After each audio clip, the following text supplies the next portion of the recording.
La directora de la Fundación, Clara Armas, me ha cedido el honor de ser yo quien presente al ponente, al profesor que va a hacer su conferencia hoy. Armando Bramanti es en la actualidad profesor en la Universidad Complutense de Madrid, es contratado Ramón y Cajal en la Universidad Complutense de Madrid, en el Departamento de Historia Antigua.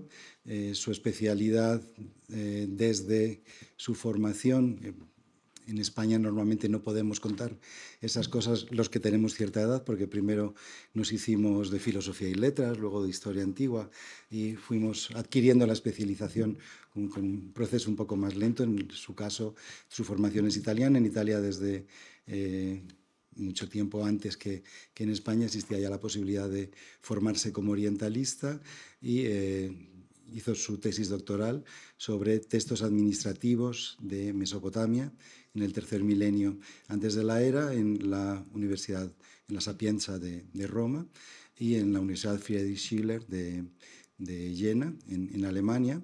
Desde entonces ha continuado trabajando tanto en los textos económicos y administrativos mesopotámicos, como en la publicación de textos en escritura cuneiforme, que además ahora se lo cuento, estamos disfrutando de la experiencia de escribir, nos está enseñando a escribir como escribas mesopotámicos en la universidad en esta semana. Ha sido responsable de la publicación de textos de este periodo, y trabaja también sobre la literatura, la cultura mesopotámica en el tercer milenio en general, y específicamente sobre la literatura. Hemos tenido la suerte de que ha aceptado venir a dar un seminario en la Universidad de La Laguna, como les decía. Nos está enseñando cuestiones de materialidad de la escritura mesopotámica, cómo son las tablillas, cómo escribían los escribas.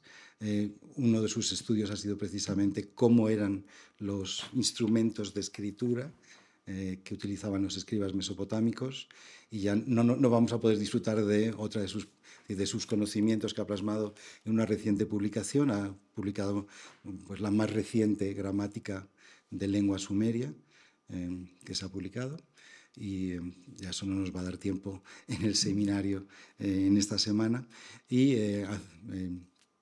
como complemento a esas actividades, para también que las actividades de la universidad tengan también su reflejo en el centro de La Laguna, la Fundación Cristino de Vera tuvo la amabilidad de aceptar, de recibir con agrado que diera aquí esta conferencia hoy, con este título tan atractivo, que me acuerdo, si esto funciona se lo puedo decir, si no me vuelvo, de dioses, reyes y pobres diablos, una introducción a la literatura de la antigua Mesopotamia.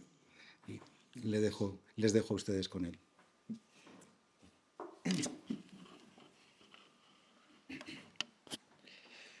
Muchísimas gracias a todos ustedes que están aquí presentes. Muchísimas gracias, obviamente, también a Miguel Ángel Molinero, el profesor Miguel Ángel Molinero, por la presentación y por la amable invitación a transcurrir una semana en la Universidad de La Laguna y en general en Tenerife, y tener entonces la posibilidad también de presentar algunos de mis puntos de investigación con todos ustedes.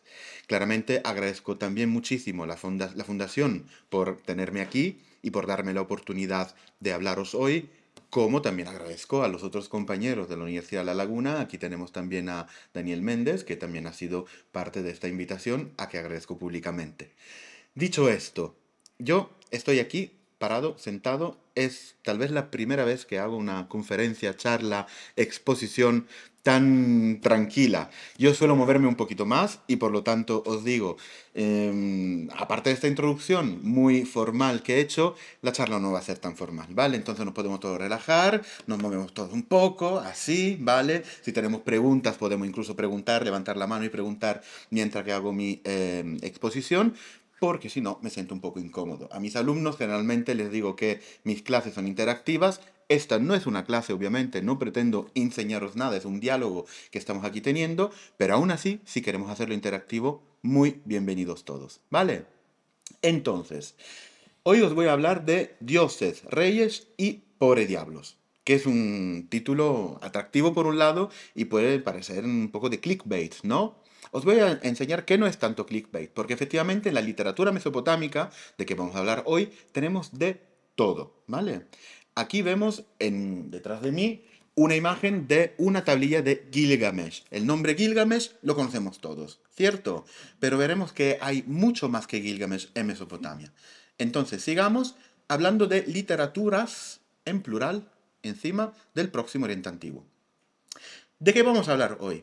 Antes de tirarnos directamente a la piscina y hablar de toda la literatura mesopotámica, deberemos hablar un poco de qué es la literatura, ¿no? Entonces tendremos una pequeña conversación sobre el tema para luego hacer una introducción a los géneros literarios que podemos encontrar en Mesopotamia y en general en el Próximo Oriente Antiguo. En esta charla nos enfocaremos sobre todo en Mesopotamia, entendido como el sur de Mesopotamia, la Babilonia, y el norte de Mesopotamia, Asiria. Luego veremos también para cada género que voy explicando, que voy enseñando, algunos casos de estudios y también veremos como así, guinda del pastel, también algunos ejemplos icónicos de la literatura mesopotámica. Y uno ya lo hemos nombrado, Gilgamesh, creo que lo conocemos todos por nombre por lo menos, y veremos algo un poco más profundamente. Entonces, concepto de literatura. Claro, todos leemos literatura. Todos hemos tenido experiencia de primera mano sobre literatura. Pero ¿qué es realmente la literatura? ¿Qué significa esto? Y podemos imaginar que el mismo significado que le damos nosotros a la literatura se encuentra también en el mundo mesopotámico. Esa es una pregunta abierta. Entonces, yo, servidor, primera cosa que hago, me voy al diccionario de la Real Academia de la RAE y le pregunto. Hubiera podido preguntarle incluso a ChatGPT, pero esto lo he pensado un poquito antes de ChatGPT. ¿Qué es literatura? Y la literatura es el arte de la expresión verbal. La Real Academia de la Lengua Española no se moja, no te dice que literatura escrita, no. Efectivamente, se puede hablar tanto de literatura oral como de literatura escrita. Y eso no solo en Mesopotamia, en todo el mundo. Todos los grandes cantares de la tradición en castellano primero fueron literatura oral y luego fueron escritos. Homero, ¿no? Con la épica homérica, la épica clásica en general, toda la literatura oral y nos llega solo a posteriori de una forma escrita. Entonces pensemos en qué hace un texto literatura. Porque yo en este momento estoy hablando, pero os juro, no tengo ninguna pretensión de estar dictando literatura. Y cuando escribo generalmente, sea un correo o un artículo científico, tampoco es literatura, ¿no? Tenemos que encontrar algunos caracteres típicos de la literatura, algunos elementos que podamos definir literarios. Entonces, versos, ¿no? Todo el mundo conoce la poesía en versos. Podemos pensar en la poesía, en los poemas más queridos de nuestra infancia, igual que hemos estudiado en la escuela, y todavía nos recordamos de algunos de estos versos. ¿Por qué nos recordamos de estos versos? Porque tienen características que ayudan a la memoria. La rima, por ejemplo, la aliteración, la repetición de algunos sonidos, de algunas palabras incluso, ¿no? Y tenemos también estrofas para trocear un poquito la literatura que estamos leyendo, escuchando o produciendo. Estrofas son versos juntos que se llega a un punto al final y luego se sigue con otra expresión. Luego tenemos también figuras retóricas en el concepto de literatura. Yo no hablo todo el rato con metáforas, con alegorías, con aliteraciones. No es algo que hagamos casi ninguno de nosotros en el habla oral. Pero si nos pensamos de poner a escribir algo que podamos definir literatura, entonces sí que queremos hacerlo un poco más bonito, un poco más florido, ¿no? Y gracias a figuras retóricas.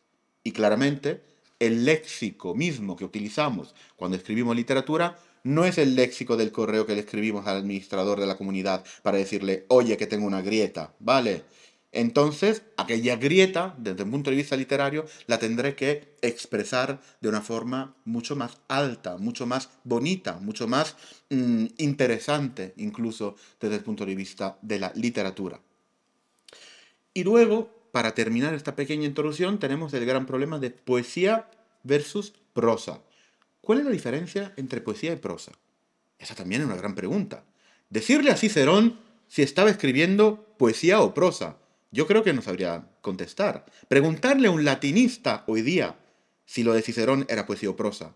Y te contesta, bueno, prosa rítmica, que es un poco algo entre medio, entre poesía y prosa, porque tiene también algunas características típicas del verso, ¿vale? El verso distingue la poesía de la prosa. Y hasta aquí, todo muy bonito. Pero a ver si podemos encontrar algo parecido también en el mundo mesopotámico. Veamos ejemplos de versos sumerios. En el mundo mesopotámico tenemos grandes lenguas con grandes tradiciones. La primera es la sumeria, en el tercer milenio, y luego encontraremos la literatura en acadio, que es una lengua que se divide en dos grandes dialectos, el babilónico en el sur y el asirio en el norte. Pero veamos algunos ejemplos de versos sumerios. Aquí ya sé que todos conocemos sumerios y por lo tanto no hace falta leerlo directamente en sumerio. Leámoslos en traducción, que es más fácil para mí primero, ¿no? An levantó la cabeza con orgullo e hizo surgir un buen día. Eso es un verso. Un verso además dividido en dos partes. Algunos de ustedes recordarán, igual de la historia, de la escuela o de experiencias personales, que cuando troceamos un verso en dos partes le llamamos hemistiquio, ¿vale? Otras palabras, otros palabras un poco raros del léxico literario.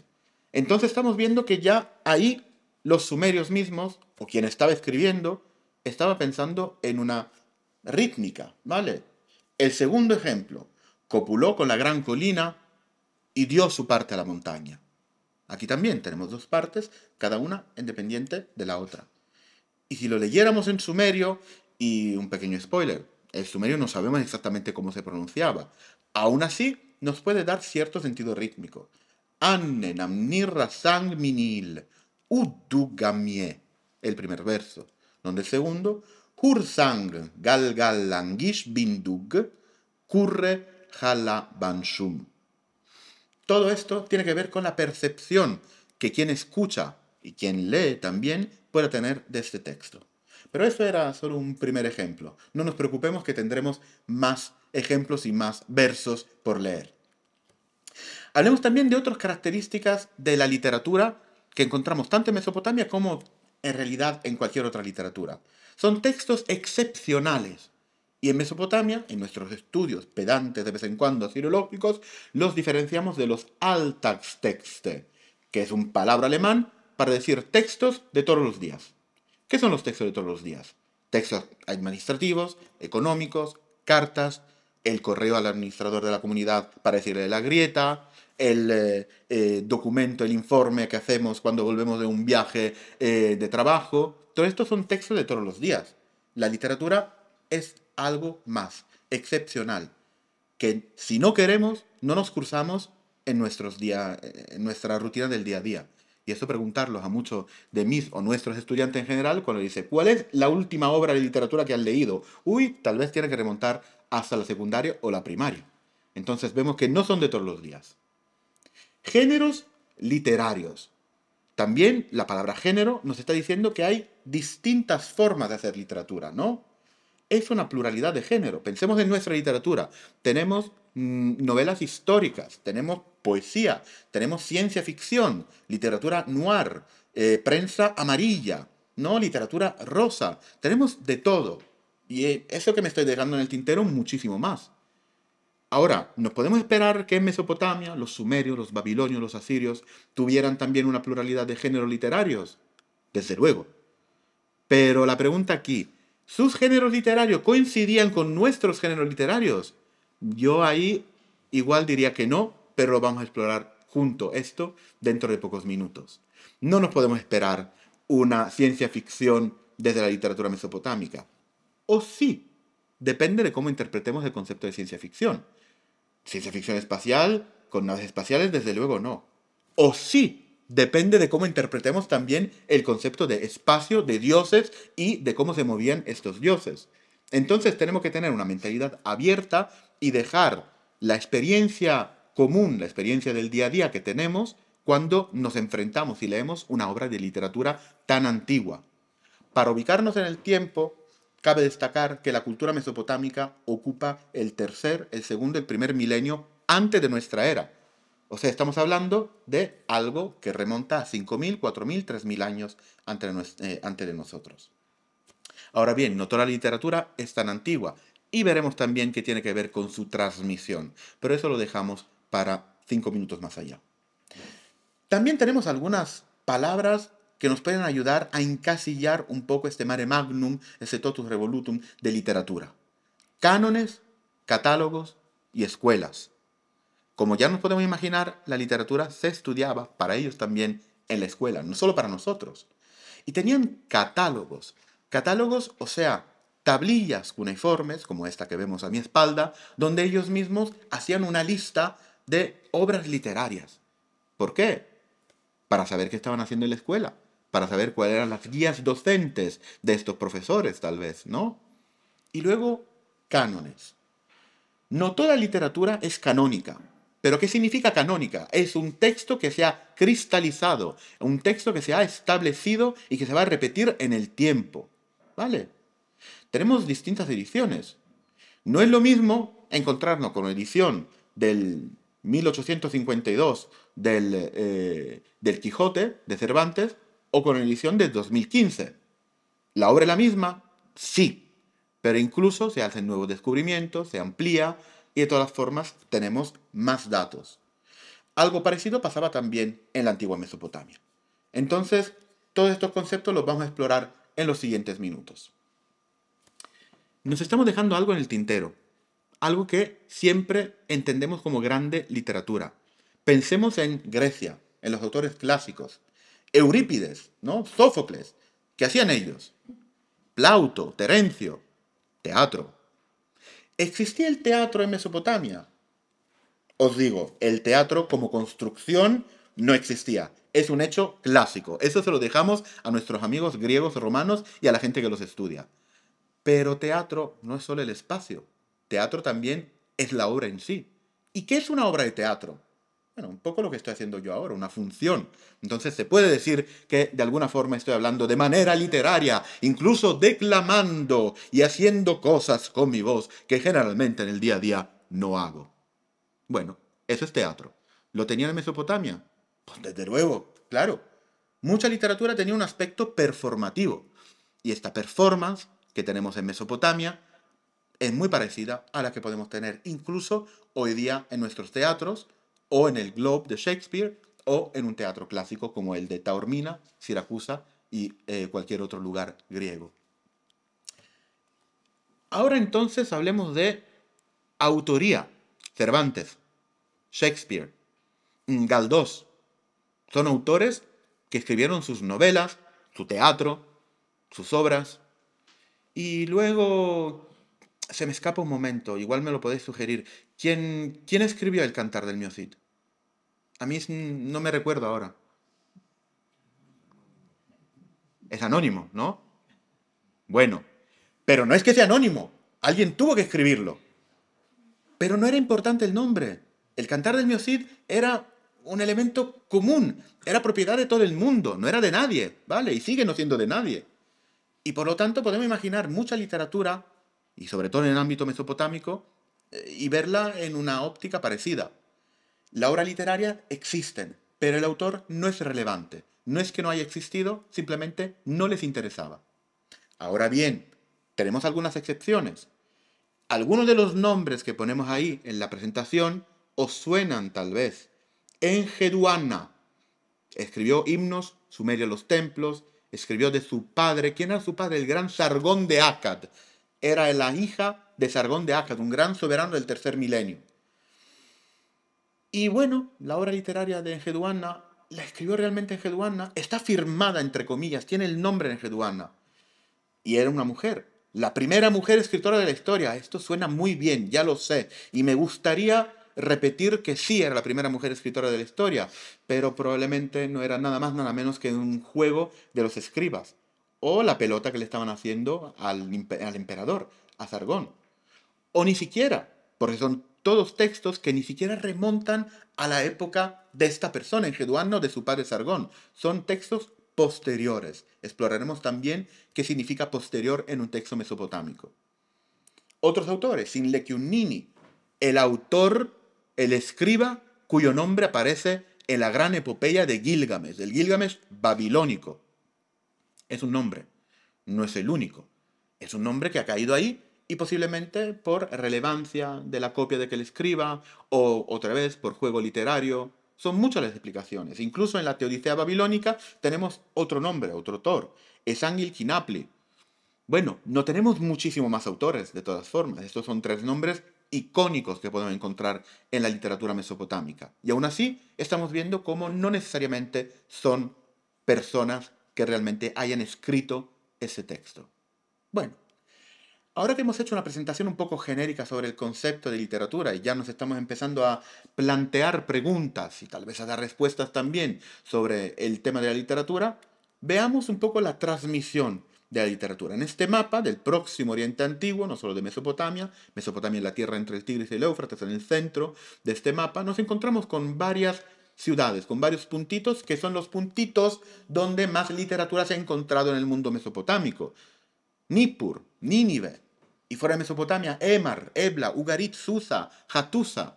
Son todos centros donde se han encontrado tablillas y tablillas y tablillas con literatura sumeria, acadia y en lenguas del Próximo Oriente Antiguo. Las palabras clave de que estábamos hablando antes nos vienen muy bien ahora para hablar de la transmisión. La transmisión se hacía a través de las escuelas, ¿no? Había escuela en el mundo mesopotámico donde los escribas se formaban, como universidades de hoy día, ¿no? Un escriba no se formaba en cualquier lugar, no se formaba en la taberna, claramente. Necesitaban universidades.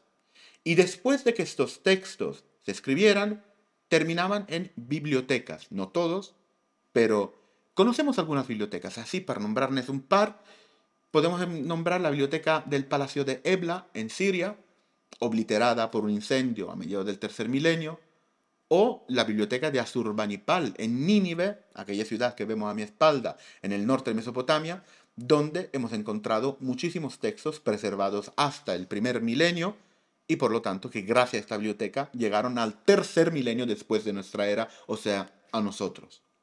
Y llegaron a través de catálogos, como este que vemos aquí, este texto. Vemos que tiene tantas líneas así, son los incipit de las obras literarias, el comienzo de las obras literarias, como ellos nombraban estas obras. ¿Vale? En un lugar de Castilla-La Mancha, de cuyo nombre no quiero acordarme, eso era el nombre del Quijote, no el Quijote o cualquier otra cosa. Por lo menos para los escribas mesopotámicos.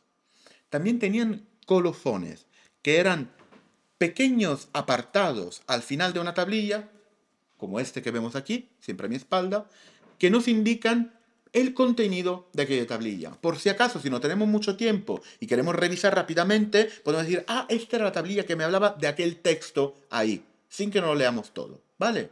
No eran tontos, trataban de, obviamente, utilizar económicamente su tiempo. Y estos textos literarios, una vez que se transmiten, los encontramos en series, o sea, como los capítulos de una serie de Netflix, literalmente. La primera tablilla de la epopeya de Gilgamesh, la segunda de la epopeya de Gilgamesh, etc., etc. Y como las ediciones modernas, el primer capítulo coincidía siempre con el primer capítulo. Entonces, una tablilla se copiaba en una tablilla. Y luego, incluso en los colofones, si el escriba no le cabía toda la primera tablilla y tenía que ir a otra tablilla, decía, este es el contenido de la primera tablilla de la epopeya de Gilgamesh. ¿Vale? Y eso es como se crean poco a poco los cánones, esos textos que se cristalizan y se transmiten a la posteridad, o sea, también a nosotros. Géneros de literatura. Vamos a ver esto de la novela noir, la ciencia ficción, la fantasía. Todo género es resultado de una taxonomía moderna, que es la taxonomía, lo que hacían Linnaeus, Humboldt, Darwin, para categorizar un poco las plantas, los animales. Y nosotros también categorizamos la literatura, los textos. Pero lo hacemos desde el punto de vista nuestro, moderno. Entonces, desde el exterior de la literatura.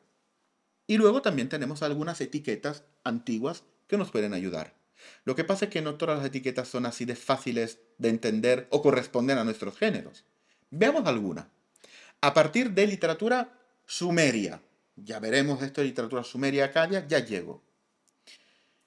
Algunos ejemplos pueden ser a partir del uso de algunos instrumentos musicales. El balak, el tigi, el adam, el ershema, son todos los instrumentos musicales de cuerdas o tambores o cémbalos, lo que sea, que se utilizaban al declamar esta literatura. ¿Vale? Es como si una literatura, como si una canción que se toca, que se canta mientras que se toca un violín, hoy día la llamáramos el violín. ¿Vale? Algo parecido. También muchas de estas obras de literatura las llamaban los sumerios canciones, con el término sumerio shir. Podían ser canciones largas, shir Gita, canciones de cierto tipo de sacerdote, como el shir Nangala, o incluso incantaciones, como el shir Namshub. Luego también, a veces tenemos etiquetas que no sabemos interpretar muy bien, que tal vez nos están escondiendo aspectos performativos inciertos. Balbalé, Ululumama. Estamos viendo cómo son casi onomatopoéticos estos términos. Ululumama, igual es algo que cantaban mientras que estaban recitando la canción, mientras estaban recitando esta obra. Aspecto performativo de la literatura. Y al final tenemos también etiquetas que no tienen que ver con connotaciones musicales, como el Ershahunga, son canciones para calmar el corazón de un dios, o los Shuilas, que son literalmente oraciones con las manos levantadas, ¿no? Un poco como el gospel o Jazz Hands de Liza Minnelli, ¿no? Algo parecido. Ellos también se divertían. Y todo esto nos dice algo, pero nos dice poco, porque al fin y al cabo nos deja un poco sin tener la idea de cuál puede ser el género. También ahora abramos el melón de qué es literatura sumeria y qué es literatura acadia. Rápidamente. Literatura encontramos desde el comienzo de la producción mesopotámica. La producción de la escritura empieza a finales del cuarto milenio y luego durante todo el tercer milenio y a seguir. Pero los ejemplos de literatura en lengua sumeria, la lengua que se hablaba durante el tercer milenio, no son muchos. ¿Por qué? Porque primero son muy antiguos. Segundo, porque mucha literatura se estaba formando todavía. Tercero, porque no nos han llegado. También es una variable. Y la literatura sumeria empieza a ponerse por escrito cuando en la época paleobabilónica, o sea, comienzo del segundo milenio, en un momento en que el sumerio ya ni siquiera se hablaba por las calles. Entonces los escribas que estaban escribiendo esta literatura sumeria estaban escribiendo en un idioma extranjero para ellos, ¿no? Al mismo tiempo en que ellos hablaban otro idioma, el acadio, el primer idioma semita, o sea, como el árabe, como el hebreo que conocemos de la humanidad. Así que a la vez también escribían literatura en acadio, en su idioma. Entendemos, por lo tanto, que no existe realmente un corpus de literatura sumeria precedente y acadia sucesiva. Son corpora que se iban creando a la vez. Y por lo tanto hay mucha interacción entre literatura en lengua sumeria y literatura en lengua acadia. Y por lo tanto, hoy, en muchas otras presentaciones también, prefiero hablar en general de literatura mesopotámica, teniendo siempre en la cabeza que tenemos dos grandes idiomas en los que podíamos escribir literatura. Vamos a ver entonces algunos ejemplos de taxonomía, de categorización moderna. Tratemos de entender dónde nos ubicamos. Tenemos mitos divinos, como el descenso de Inanna al inframundo, las diosas del amor, las diosas de la guerra, desde el punto de vista semita, Ishtar, que baja al inframundo. Un cantar. Luego tenemos el Lugalé, la celebración de un dios muy importante, y Lugalé no es nada más nada menos que el incipit, el comienzo de la obra. El rey, literalmente significa. El Enuma Elish, tal vez algunos de ustedes lo recuerde, es el poema cosmogónico de Mesopotamia. El Atrahasis, el poema del diluvio. Sí, señores, porque tenemos poemas del diluvio incluso en Mesopotamia. Y luego Gilgamesh, eso sí que lo conocemos más, este nombre. Era un dios, era un rey. Lo vamos a ver dentro de unos minutos. Entonces, tal vez pueda formar parte también de los mitos divinos. Luego tenemos gestas de reyes. Y aquí tenemos solo algunos títulos. Algunos los vamos profundizando dentro de poco y otros están ahí para que podáis disfrutar, apuntarlo, igual buscar un poco más tarde. La lista real sumeria es una lista de dioses, de reyes, perdón. Y en esta lista nos están contando los mismos escribas, al principio este era rey, y este otro era rey, y este otro era rey. Lo que pasa es que no es una lista histórica, es más bien una lista de propaganda, de mitología, hay una época antes del diluvio y después del diluvio, por lo tanto podemos decir que es un ejemplo de literatura, al fin y al cabo, ¿no? Incluso las inscripciones reales, donde los reyes, los grandes reyes de Mesopotamia, nos dicen quién eran, de dónde venían, qué estaban haciendo y por qué eran tan importantes, son una forma de literatura. no es un texto de todos los días. Y utilizan léxico, figuras retóricas, algo parecido a un verso de vez en cuando, ¿vale? Entonces, también texto que nos esperaríamos que fueran literatura, sí lo podemos categorizar como literatura. Luego tenemos todo el ámbito de la comunicación con los dioses. Eran gente común y corriente como nosotros. Necesitaban hablar con sus dioses o intentarlo, tratar de que le escucharan a través de himnos, plegarias, profecías, incantaciones, lamentaciones, textos de todo tipo. Literatura sapiencial es un término que cogemos a préstamo de los estudios bíblicos. Literatura sapiencial, ¿qué nos recuerda? Job, a alguien os suena el libro de Job, ¿no? El justo sufriente, ¿no? Dios mío, ¿por qué me has abandonado? Por lo mismo tenemos en Mesopotamia también. E igual, un Job mesopotámico. Y también tenemos proverbios que forman parte de literatura sapiencial. Conocimiento común y corriente que se tiene que, de alguna forma, transferir a las siguientes generaciones. Y muchos más. Las instrucciones de Shurupa, que es el texto literario más antiguo de Mesopotamia, que eso sí que lo encontramos a comienzos del tercer milenio, donde hay un padre que le dice a su hijo todo lo que tiene que hacer y no tiene que hacer. Con muchas connotaciones positivas, negativas. Si lo leemos hoy día, lo podríamos incluso cancelar por las burradas que dice, pero al fin y al cabo nos está ofreciendo un corte de la vida mesopotámica, probablemente ya en el tercer milenio. Y todos estos textos tienen una tradición, se canonizan llegando a cierto punto, ¿no? ¿Qué más tenemos? Diálogos y disputas. Son dos elementos, como el verano y el invierno, el cobre y la plata, el tamarisco y la palmera, que se pelean entre ellos, tienen disputas y dicen, yo soy mejor por esto y por esta otra cosa. No, yo soy mejor.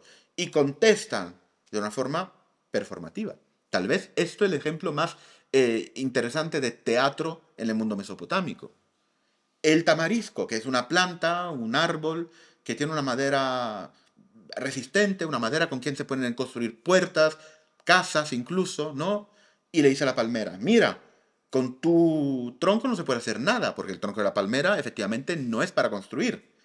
Yo soy más importante. La palmera le contesta, ya, pero yo tengo dátiles. ¿Tú qué les ofreces de comer a los seres humanos? Y siguen peleándose. De alguna de estas sabemos quién gana, de otras está roto el texto justo donde más nos interesaría. Adelante con una pregunta. Ahí tiene tamarisco, es tamarisco, tamarindo, son dos árboles diferentes. Son dos árboles diferentes, el tamarisco y el tamarindo. El tamarindo se comen los frutos, el tamarisco tiene una madera mucho más importante. ¿Vale? Luego incluso tenemos textos de humor. Ahora os digo, el humor mesopotámico no nos pilla tan cerca. Ya es complicado, seguro, entender el humor entre una isla de Canarias y la otra isla de Canarias. Imaginaros ahora con una población tan antigua como la de los sumerios, de los acadios, de los asirios, ¿no? Os cuento rápidamente uno de lo que podría ser un chiste de Mesopotamia. Un médico va a la ciudad de Nippur, procediendo de Isin, son dos ciudades pegadas, realmente muy cerquita, como Santa Cruz y La Laguna, al fin y al cabo. Y va a Nippur y habla con una verdulera de la calle, una señora que estaba ahí sentada vendiendo sus verduras. Y le dice, en su propio idioma, ¿dónde puedo encontrar la casa de este señor que es mi paciente? Y la verdulera le contesta, el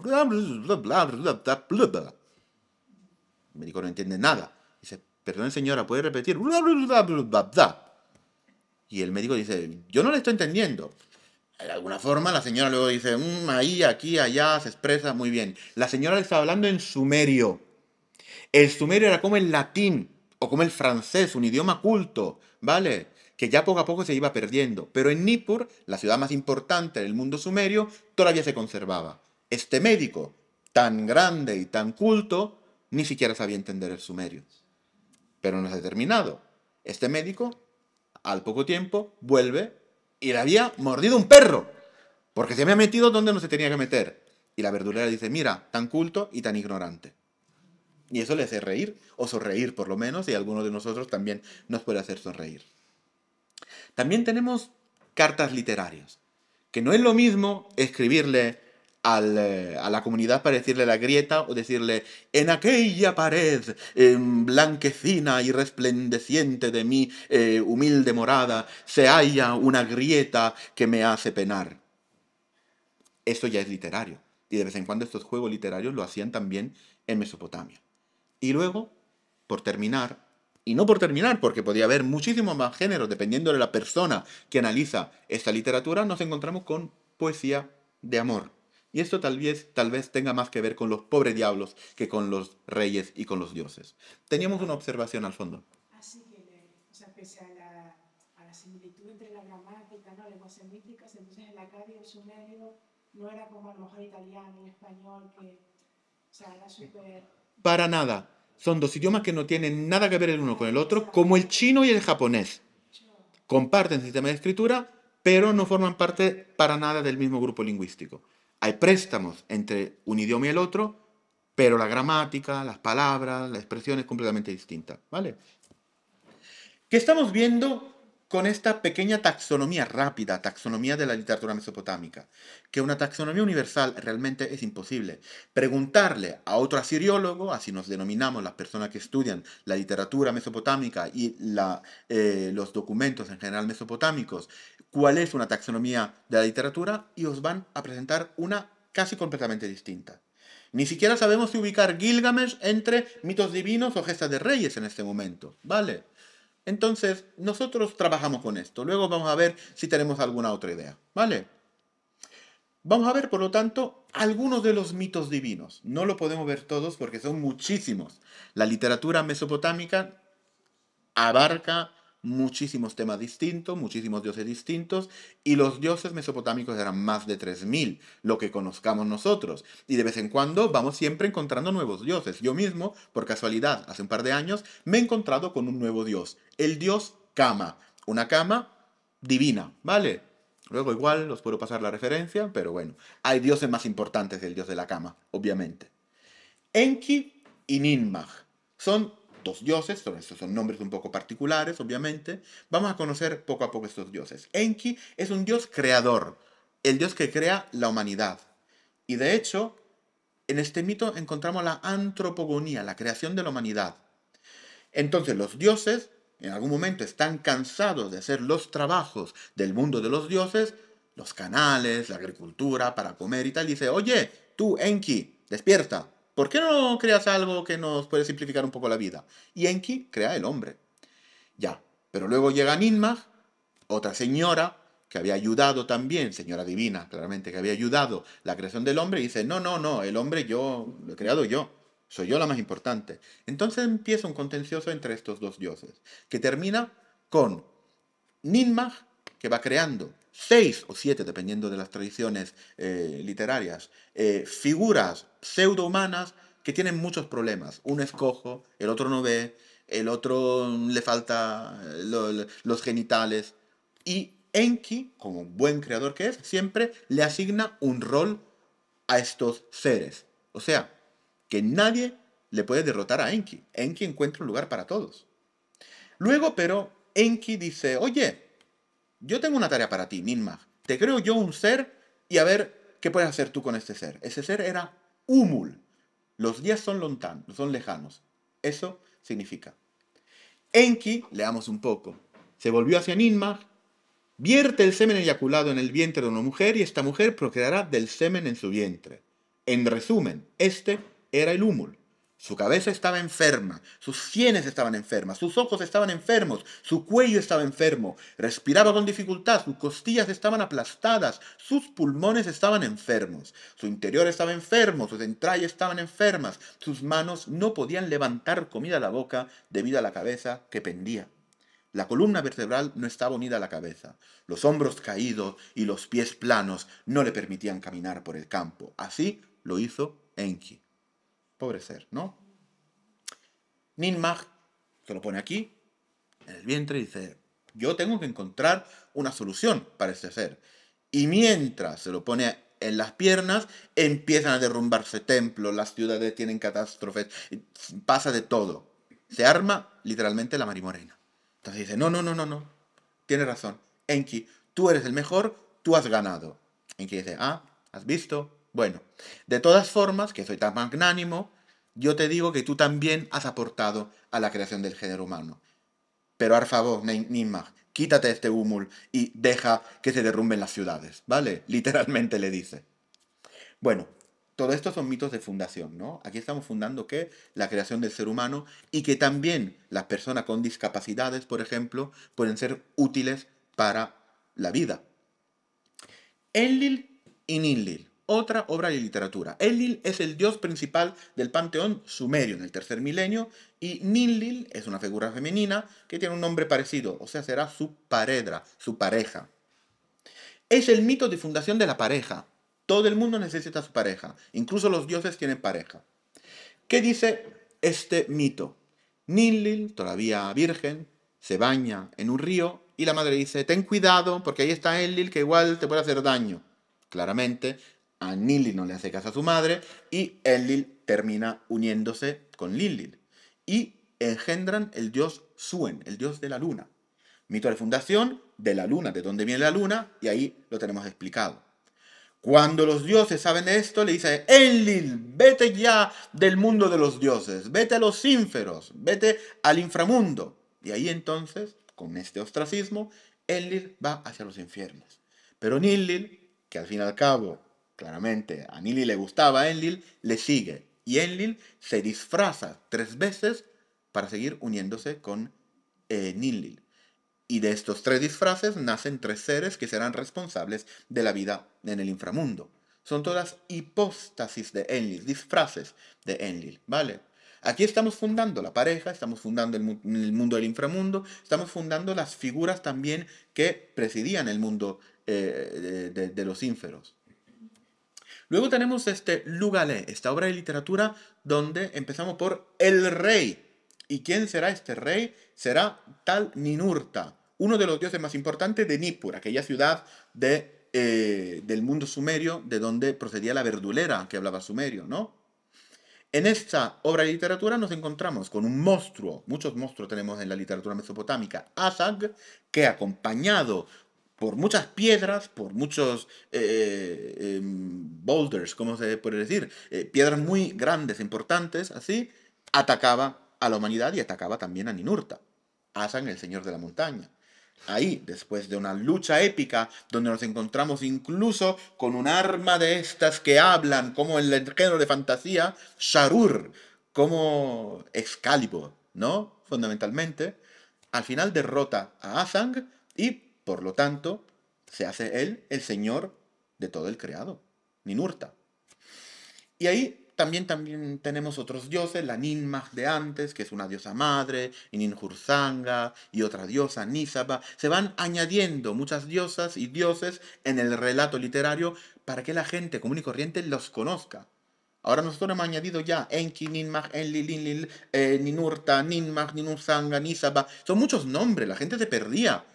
Por eso necesitaba justamente literatura, de forma repetitiva, de forma oral también, para formarse en lo que eran sus creencias.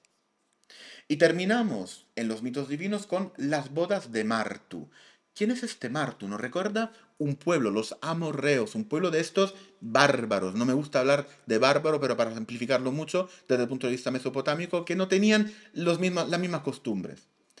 Ahí vemos a través del dios Martu, el dios principal de este pueblo, de los amorreos, todas las malas costumbres y todos los estereotipos que se veían desde el punto de vista mesopotámico.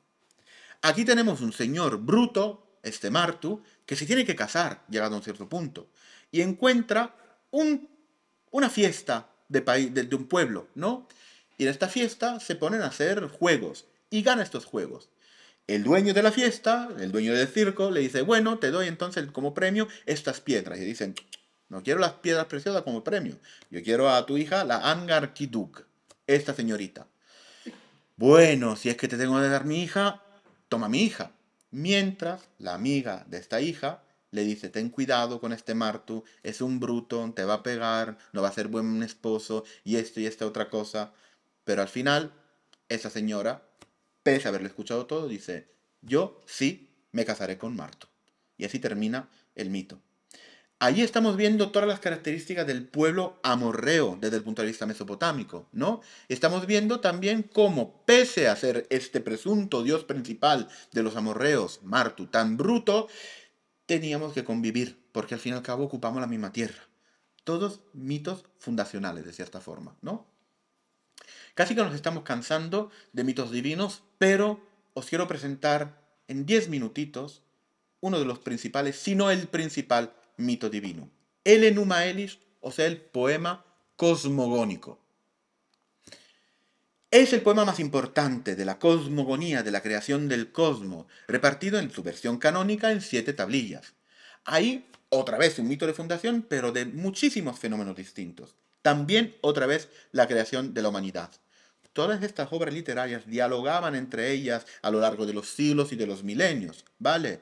Pensemos siempre de esta manera. Ahí también tenemos un aspecto performativo y ritual. En el Año Nuevo de Babilonia, el Akitum, se celebraba esta fiesta también con la declamación de este poema y con la actuación de ciertas escenas de este poema. Además, ahí, por primera vez, nos encontramos con uno de los dioses que será el más importante, el mandamás de los dioses a partir de mediados del segundo milenio, Marduk, que será el dios enoteísta. ¿Qué significa esto? El dios principal dentro de un círculo de más dioses. No estamos en un monoteísmo y nunca llegaremos a un monoteísmo en Mesopotamia, no estamos tendiendo hacia aquello, no es importante, pero necesitamos tener una figura principal.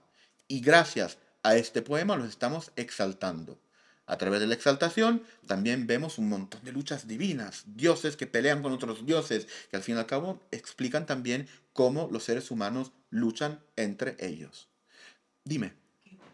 Por curiosidad, o sea, el enoteísmo como que me suena mucho de los judíos o los hebreos, como que eran enoteístas, y puede ser que esto influyó.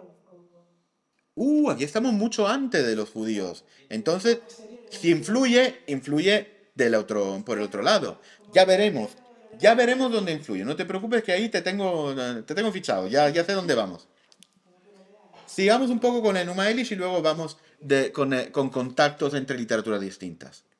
Aquí tenemos el incipit del Enuma Elish, el comienzo, ¿no? Cuando en alto, literalmente. ¿Lo leemos junto un momento? Yo diría que sí. Cuando en lo alto los cielos no existían y la tierra abajo no había llegado a ser, existía Apsu, el primero, su generador, y la demiurga, o sea, creadora, Tiamat, que les dio origen a todos. Habían mezclado sus aguas antes de que la tierra llana se formara y los juncos fueran hallados, cuando ninguno de los dioses había sido formado o había llegado a existir, cuando ningún destino había sido decretado, los dioses fueron creados dentro de ellos. Estamos mucho antes del ser humano y mucho antes de muchos dioses también. Sigamos. Lahmu y Lahamu se formaron y llegaron a ser, mientras crecían y aumentaban en estatura.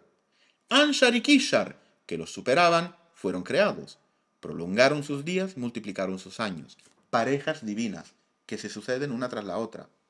Anu, su hijo, el cielo Anu, podía rivalizar con sus padres. Anu, el hijo, igualaba a Anshar. Y Anu, el cielo mismo, engendró a Nudimmud. Nudimmud es otro nombre de aquel Enki, el creador de que hablábamos antes. Literalmente en sumerio significa el que crea. Su propio igual. Nudimmud fue el campeón entre sus padres, profundamente perspicaz, sabio, de fuerza robusta. Un momento, pero no estamos aquí exaltando a Marduk. ¿Por qué ahora Nudimmud, o sea, Enki? Veamos. Aquí tenemos luchas y luchas y luchas, como estamos diciendo, y al final de estas luchas la creación de la humanidad.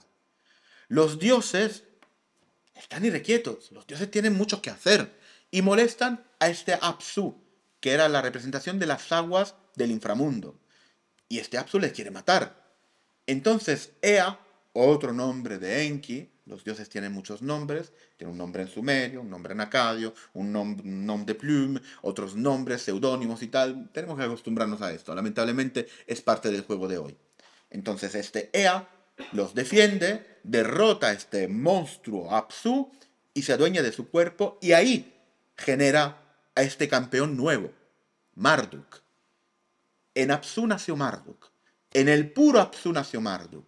Ea, su padre, lo engendró. Su figura estaba bien desarrollada, la mirada de sus ojos era deslumbrante, su crecimiento fue viril, poderoso desde el principio.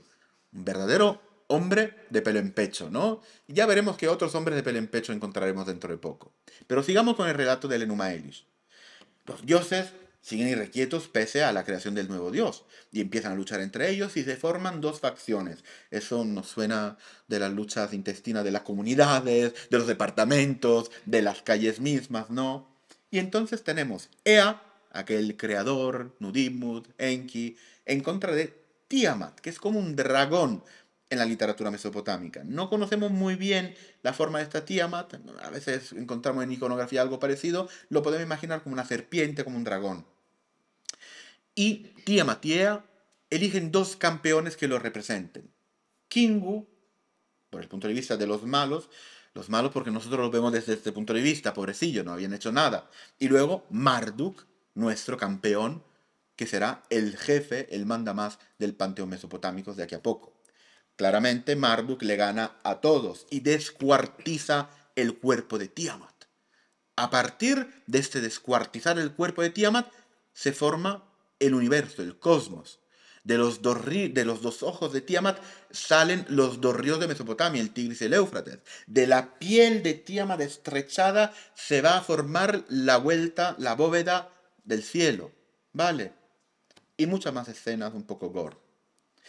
Ea decide de crear entonces el hombre. ¿Y cómo lo crea el hombre? A través de la sangre del otro campeón que había derrotado, Kingu. Entonces, señores, recordemos que aquí, dentro de nosotros, para los mesopotámicos también, tenemos sangre divina, ¿vale? Estamos hechos de forma parecida a ellos. Leamos más un poco de esta lucha. Él, Marduk, lanzó una flecha y atravesó su vientre, el vientre de Tiamat. Rasgó sus entrañas y la desgarró hacia adentro. La ató y extinguió su vida. Arrojó su cadáver y se puso de pie sobre él. Después de haber matado a Tiamat, la líder, su asamblea se dispersó, su hueste se dispersó, sus ayudantes divinos que iban a su lado, en temblor y miedo, se retiraron. La lucha de los dioses. Y a seguir de la lucha de los dioses, la creación del hombre. Kingu es quien instigó la guerra. Hemos encontrado el cabrón a quien tenemos que darle. ¿Quién hizo que Tiamat se rebelara y pusiera en marcha la batalla? Lo ataron sosteniéndolo frente a Ea. Le infligieron el castigo y le cortaron los vasos sanguíneos. De su sangre, Ea creó la humanidad. Sobre quienes impuso el servicio de los dioses y liberó a los dioses. Recordamos que los dioses eran vagos, no querían trabajar, le venía muy bien crear el hombre, ¿no? Después de que el sabio Ea hubiera creado la humanidad y les hubiera impuesto el servicio de los dioses, esa tarea está más allá de la comprensión porque Nudimmud realizó la creación con las habilidades de Marduk. Estamos exaltando Marduk, ¿vale? Aquí nos dejamos muchas cosas en el tintero, claramente. Todo mucho más largo, son 7 tablillas y cada una escrita muy pequeñita, ¿eh? Como los libros cuando están escritos pequeñitos. Pero bueno, por lo menos tenemos una idea de esta cosmogonía y antropogonía en el mundo mesopotámico. Ahora pasemos, y de forma también relativamente rápida, a unas gestas de reyes. Enmerkar y el señor de Arata. Os digo rápidamente. Aquí tenemos dos reyes. Enmerkar en Uruk, en el sur de Mesopotamia, y Arata a tomar por saco, por Asia Central. Y estos reyes tienen que comunicar entre ellos, por razones económicas. Y manda un mensajero, tú dile esto, manda el mensajero, tú dile esta otra cosa. Llega un punto en que el señor de Uruk no está de acuerdo con lo que dice el señor de Arate. Dice a su esclavo mensajero, ve al señor de Arate, tú le dices que me tiene que devolver esto, que me tiene que dar esto, y que luego le dices también esto y esto, otra cosa y esto. Yo no puedo recordarme todo esto. Entonces, ¿cómo hacemos? En aquel día, las palabras del señor de Kulab, o sea, de Enmerkar, habían sido muchas. Además, eran difíciles de retener y su significado no era para sondear. El señor de Kulab tomó arcilla con su mano, la alisó y puso por escrito sus palabras en ella a la manera de una tablilla. Mientras que hasta entonces no había habido nadie que pusiera las palabras en la arcilla, ahora en aquel día así vino a suceder en realidad. El señor de Kulab puso palabras en arcilla. Así sucedió realmente, había nacido la escritura. Mito de fundación de la escritura. Y no solo esto, estamos viendo relaciones internacionales y comercios. ¿Por qué nace la escritura? Para comercios. Esa es la explicación que le daban ellos, casi. Realmente para contabilidad, para economía, pero estamos cerca. Ellos mismos habían entendido más o menos de qué iba el invento mismo de la escritura. Otro texto con otro rey que igual nos suena, esto te va a interesar. Sargón, este rey del tercer milenio que cambia los paradigmas de Mesopotamia, ¿no? Que por primera vez poblaciones de lengua semita son la élite de Mesopotamia. Muy bien, cambia. Este Sargón, mucho posteriormente, literatura del primer milenio, nos dice algo de su nacimiento. Claramente es el mito de fundación de esta grandeza y divinidad de Sargón. Además, teníamos otros soberanos en Mesopotamia que a lo largo de los siglos y milenios se llamarán Sargón. ¿Por qué? Porque eran unos soberanos muy importantes. Lo clásico, nosotros le decimos Sargón II, pero el pobrecito no tenía idea que nosotros le hubiéramos llamado Sargón II. Era otro Sargón porque el nombre, que significa el rey, es sólido, además, el rey es estable, era muy importante. Por lo tanto, le tenemos que dar una cierta importancia a este rey. Veamos qué nos dice él mismo en esta obra de literatura, La sabiduría de Sargón. Yo soy Sargón, rey fuerte, rey de Akkad. Mi madre era una sacerdotisa y nunca conocí a mi padre. Mi madre, la sacerdotisa, me concibió y me parió en secreto. Ella me puso en un cesto de cañas, selló la apertura con betún y me encomendó al río, desde el cual no podía subir. El río se hizo cargo de mí y me trajo a Akri, el portador de agua, que bajando el cubo me levantó, me crió como su hijo adoptivo y me llevó a ser jardinero. ¿Nos suena de algo? Eso sí. ¿A qué nos suena? Un poco de feedback. ¿A qué nos suena? ¿Quién? Moisés, por ejemplo.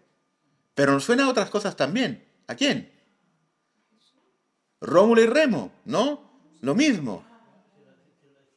Nos suena también a figuras de la mitología y de la literatura de la India, en sánscrito, ¿no? Tenemos muchas figuras que de alguna forma se inspiran a través de la transmisión de esta literatura. Entonces, estamos viendo como Rómulo y Remo, los romanos, no se habían inventado mucho, simplemente estaban recibiendo una tradición. Y quien dice Rómulo y Remo, dice también todas las demás tradiciones. Porque sí, esto es de la más antigua, pese a que nos remonte a la época de Sargón de Akkad, al tercer milenio, aún así los primeros manuscritos los encontramos en el siglo VIII, en el siglo VII, antes de nuestra era. Hay otros mitos que nos hablan de reyes, cuantos queramos.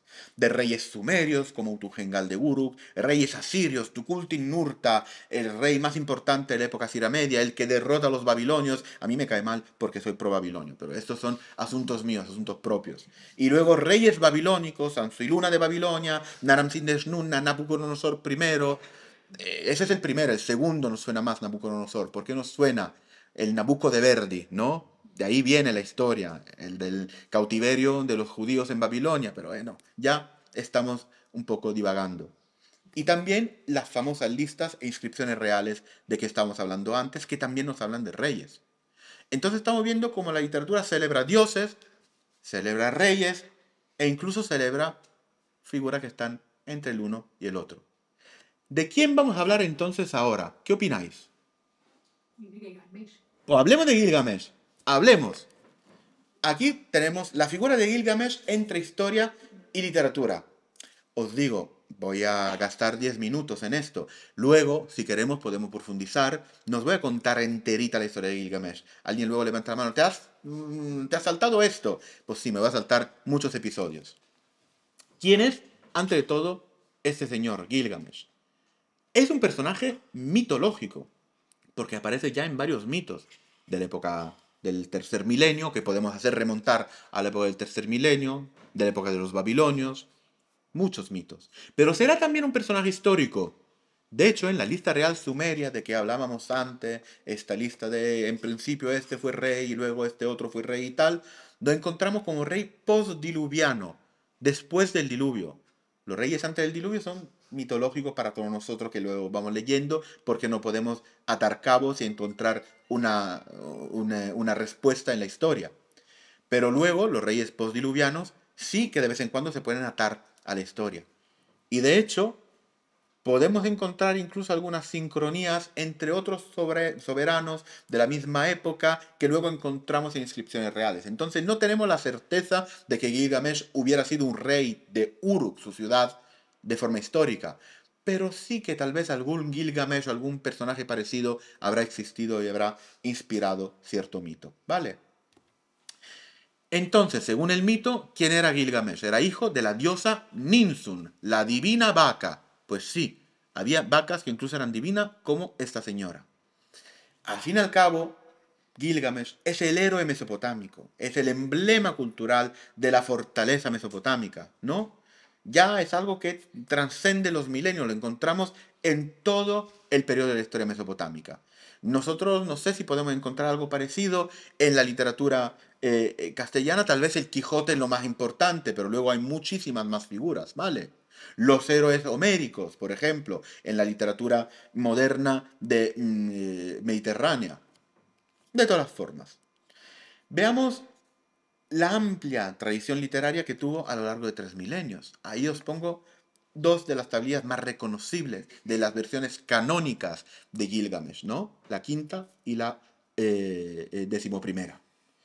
Ya de Gilgamesh conocemos varios poemas en sumerio. Recordamos que la literatura sumeria no es necesariamente del 3.er milenio, son poemas del 2.º milenio, de época paleobabilónica, cuando todavía ya, al revés, el sumerio no se hablaba por las calles.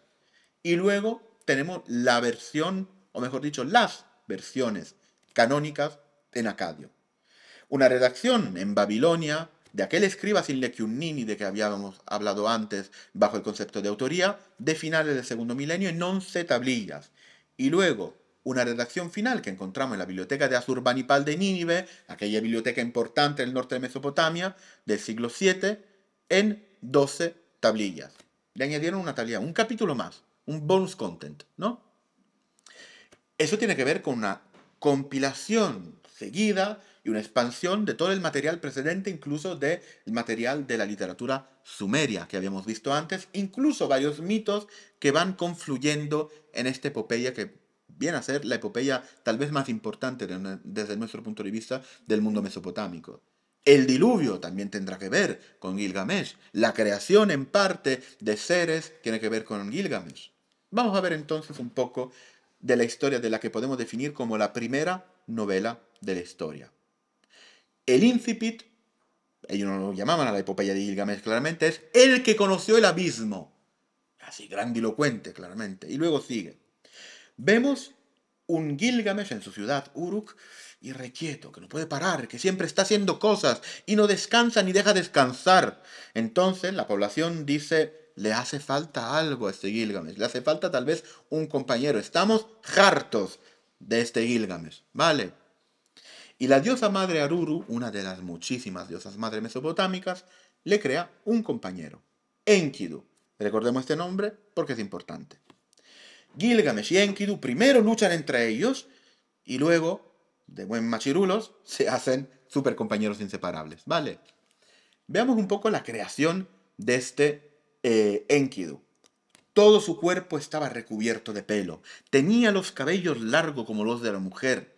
Guedejas de cabello crecían sobre su cabeza como trigo. No tenía conocimiento de los hombres ni del país y estaba vestido de pieles como los animales.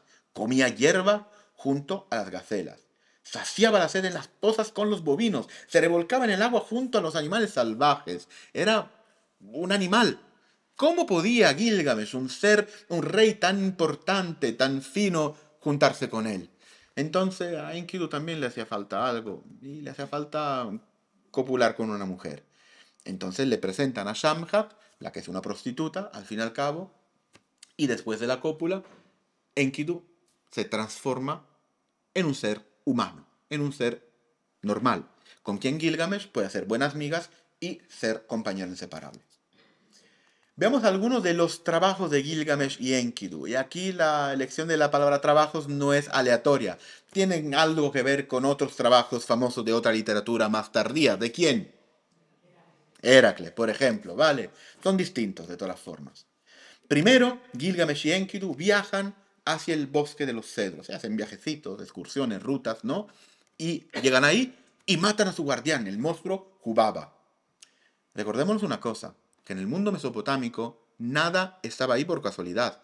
El monstruo Hubaba era un monstruo desde el punto de vista de los dos, de Gilgamesh y de Enkidu. Igual era un poco feucho, pero que mal hacía la gente, ¿no? Pero estaba puesto ahí por Enlil, el jefe de los dioses. Cuidado. Entonces los dos héroes capturan el monstruo Hubaba, lo matan y le cortan la cabeza. Y esta iconografía de la cabeza cortada de Hubaba la encontramos en muchos lugares de Mesopotamia.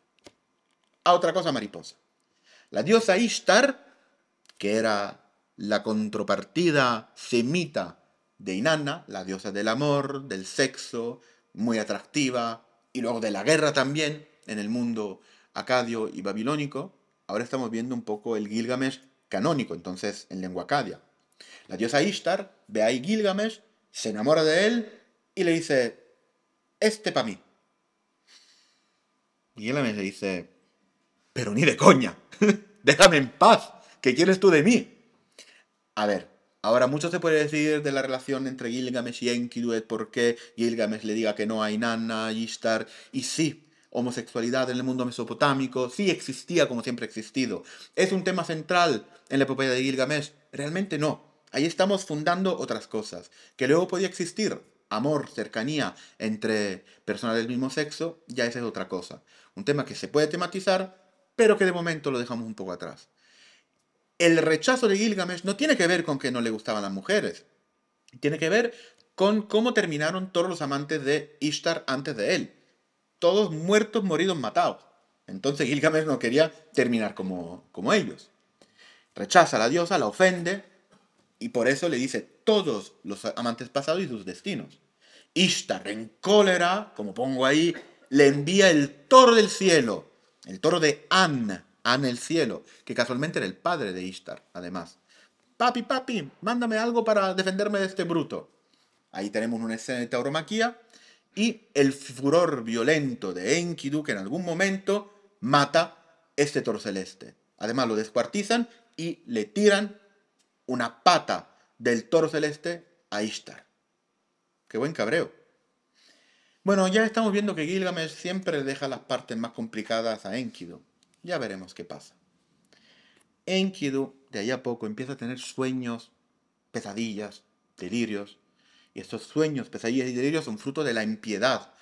Primero contra Enlil, le había matado el monstruo Hubaba. Luego contra An, el cielo, Ishtar, la que estaba enamorada de Gilgamesh y que había sido rechazada. Y por lo tanto, Enkidu se enferma y muere. ¿Cómo puede reaccionar mijito, el pobre Gilgamesh, cuando le matan al compañero? Obviamente se desespera, llora la muerte del compañero, le hace un funeral. Tenemos una escena estupenda donde vemos como un funeral de los importantes se desenvolvía y empieza a viajar, llorando, desconsolado por el mundo, vagando por ahí, sin meta, por la estepa.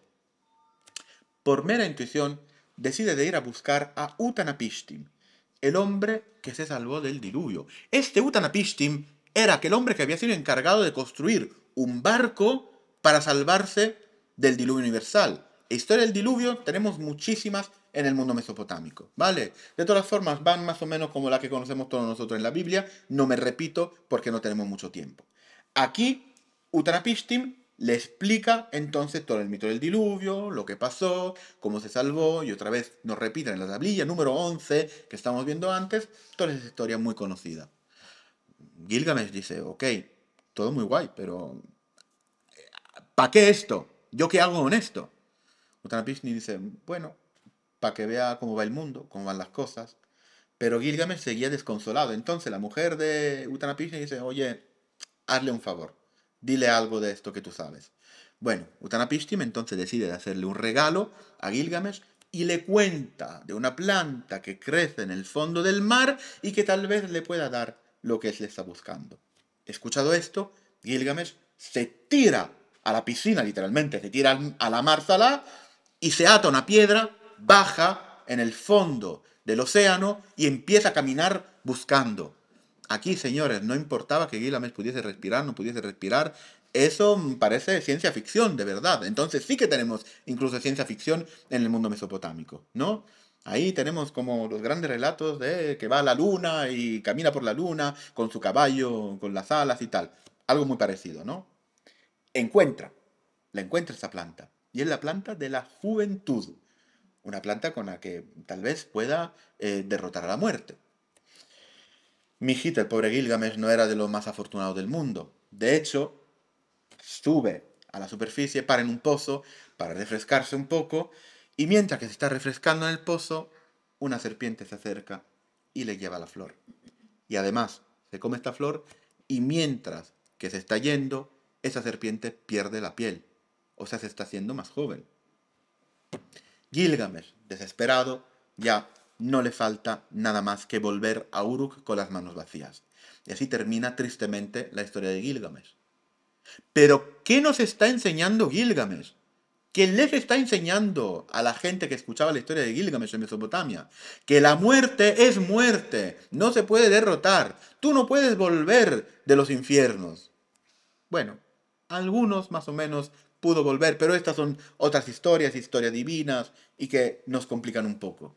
Pero por lo general, la gente no vuelve del mundo, del inframundo. ¿Sabéis cómo se llama el inframundo en el mundo mesopotámico? En sumerio, el Kur-Nugi, el país Kur de que no se vuelve, Nugi, con esta negación, Nu. El país de la no vuelta significa efectivamente que nadie, ni siquiera los dioses, pueden salir de ahí. Y tristemente, entonces, Gilgamesh se marcha a su casita. Ahora que me falta poco tiempo para terminar, porque no quiero abusar de vuestra paciencia y de vuestros oídos, os quiero presentar algo que tiene no ya que ver con los dioses ni con los reyes. Tal vez ahora vamos a los pobres diablos, ¿no? Vamos a ver un poco qué le podía pasar. Hablemos de poesía lírica. Eso sí, no es el género de literatura más que se encuentra más en el mundo mesopotámico. Pero aún así, he logrado encontrar un par de perlitas que os quiero presentar hoy. La primera es una elegía neoasiria, estamos en el primer milenio ya, en el norte de Mesopotamia, para una joven mujer muerta de parto. Entonces algo que tiene que ver con acontecimientos tristes. Leamos juntos. ¿Por qué, oh mujer, yaces como un barco en el medio del río? Roto tu timón, cortada tu cuerda, con el rostro velado atraviesas el canal de la ciudad interior de Asur. ¿Cómo podría yo no yacer? Está hablando la mujer ahora. Y mi cuerda no estar cortada. En el día en que traje el fruto de mi vientre, ¿cómo podría ser feliz? Yo era verdaderamente feliz. Feliz también era mi esposo. En el día del parto, mi rostro se oscureció. En aquel día en el que di a luz, mi vista se nubló. Con las manos abiertas rogaba a Belet Ili, la señora de los dioses, Belet Ili. Tú eres la madre de los que dan a luz, salva mi vida. Belet Ili, al escuchar, se cubrió el rostro y dijo, tú, ¿por qué me ruegas? Y luego está roto. Mi esposo lanzó un grito, mi seductora mujer. Ya estamos entendiendo qué está pasando. En esos días yo estaba con mi esposo y vivía con él, a quien amaba. La muerte cayó rápidamente en mi alcoba. Me llevó lejos de mi hogar, me separó de mi esposo y puso mi pie en la tierra de donde no se regresa. Una historia muy triste, una historia de pobres diablos, una historia que tal vez nos quiera contar de que esta gente mesopotámica, tanto Enuma Elis, tanto Gilgamesh, tantos reyes y dioses importantes, al final era gente como nosotros, gente común y corriente, con los mismos problemas. Las grietas en la pared, eso sí, pero también sus amores, desamores, sus enfermedades, sus muertes, su duelo. Las emociones que sentían ellos eran muy parecidas a las nuestras. Y por lo tanto, cuando nos aproximamos a la historia, tal vez preguntarnos primero cómo ellos podían vivir todo esto que nosotros estamos leyendo y luego tal vez interpretar desde nuestro punto de vista. No juzgar la historia, sino leerla y aprovecharla para entenderla mejor, y al entender la historia tal vez entenderemos algo más de nosotros. Ahora, para no dejarnos con estas notas muy tristes, vamos a ver igual algo de poesía lírica un poco menos pesado, ¿no? Una canción de amor paleobabilónica. Volvamos al segundo milenio, volvamos un poquito atrás, y nos encontramos con, bueno, poesía de amor es casi ser un poco politically correct. Vamos a ver lo que nos encontramos. ¿A dónde ha ido mi amante, tan precioso para mí? Y os digo, esto traté de traducirla yo y algunos términos son la mejor traducción que pude darle. ¿Y dónde ha llevado sus encantos? Es delicioso para mí como un árbol cargado de fruta. Todo mi placer está en él. Él es en mi hombre. He enviado a mi amante fuera de la ciudad, así que ahora mi papito, literalmente, se ha ido. Tendré que arreglármela con mi propio pajarito, porque mi amor ha volado lejos. Estamos viendo muchas metáforas, muchos innuendos, de tipo sexual también, evidentemente. Algún cazador debe traer a mi amante perdido a casa, así puedes hacer dulces arrullos conmigo. O que sea el jardinero para traerme fruta de tu árbol. Tengo la jaula lista para el joven. Atraparé el pájaro del amor en un instante. Entonces, cuando arrullaré, obtendré un rotundo sí de mi trampa. Todo el mundo aquí somos mayores de edad, estamos entendiendo lo que está pasando. Ahora, claramente estamos viendo una mujer con muchas ganas, ganas sexuales. No se nos olvide que la mayoría de estas mujeres que escribían con ganas sexuales y tal no eran nada más, nada menos que otros machirulos que estaban ahí, señoros que estaban escribiendo desde sus escuelas y tal vez en un momento de descanso decían, hazme escribir algo distinto, ¿vale? Entonces claramente tenemos una proyección del mundo mesopotámico, del mundo múliebre, que muchas veces está muy con tintes machirulos, podríamos decir, ¿no? Pero aún así, de vez en cuando podemos ver algo del mundo múliebre también en Mesopotamia. Y esto, otra vez más, nos da la idea de que en Mesopotamia mucho dolor, mucha tristeza, pero mucha alegría y muchas sensaciones y sentimientos como los de nosotros hoy día.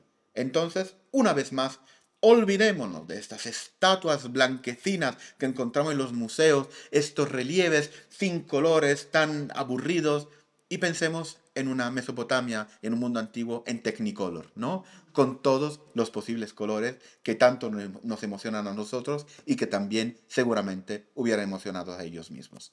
Y con esto os agradezco muchísimo por vuestra atención y os aconsejo también una edición de Gilgamesh en lengua española por si en algún momento queréis profundizar el tema de Gilgamesh. Es una edición mixta con trozos de literatura traducida y con otros trozos, los más aburridos, igual simplemente contados. No lo he publicado yo, entonces no estoy haciendo publicidad a mi propio trabajo, pero es de lo mejor que se puede encontrar en lengua española de Gilgamesh. Entonces, otra vez más, muchas gracias por vuestra atención.